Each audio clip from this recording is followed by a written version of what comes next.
Dino, when you came in, you went to the basketball court and you asked people to have faith, belief without evidence. 7 years in, where is Syracuse football in your opinion? I think I think we're not exactly where I would want to be, but somewhere in the middle, okay? I think that this, and to me this is the gospel truth. What happened to this state with COVID was different than any other state. And I lost coaches because their kids couldn't play high school football here because we stopped high school football. And it's not pro or negative.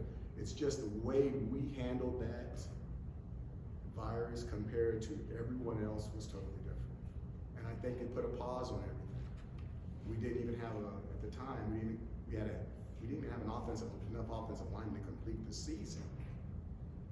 Yet, we found a way to complete the season for the university. Okay. And I said that would pay off for us later on. It wouldn't look good. It wouldn't look good on my record, but it will pay off for Syracuse later on. I still believe that to be the case. Okay. With the injuries we had with the 6-0 start, this could have been that big payoff. But the thing you got to look at is not the negatives, but the positives.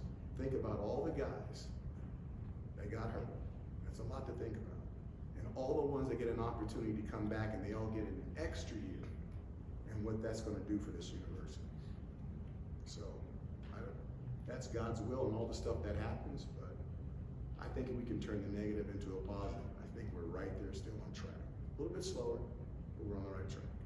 And do you have that belief without evidence, that faith, when you look at the locker room of these student athletes and the guys that have had to step up in injury, are you seeing that faith from them, and just what you could say about that relationship with them in the locker room?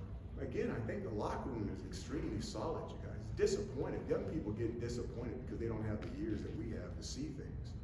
But I think the young guys that have stepped up and done things where you're like, where'd that guy come from? Where'd that guy come from? I think they're doing their part. They're not all as big and as strong as they need to be because they have to get older. Okay, we all know about how ladies mature a lot faster than the men do. We gotta let our gene pools kick in and all that other kind of stuff. But as these guys get older, I think we're gonna be absolutely fine. Our defensive line, which everyone looks at it as a weakness, next year it should be a strength.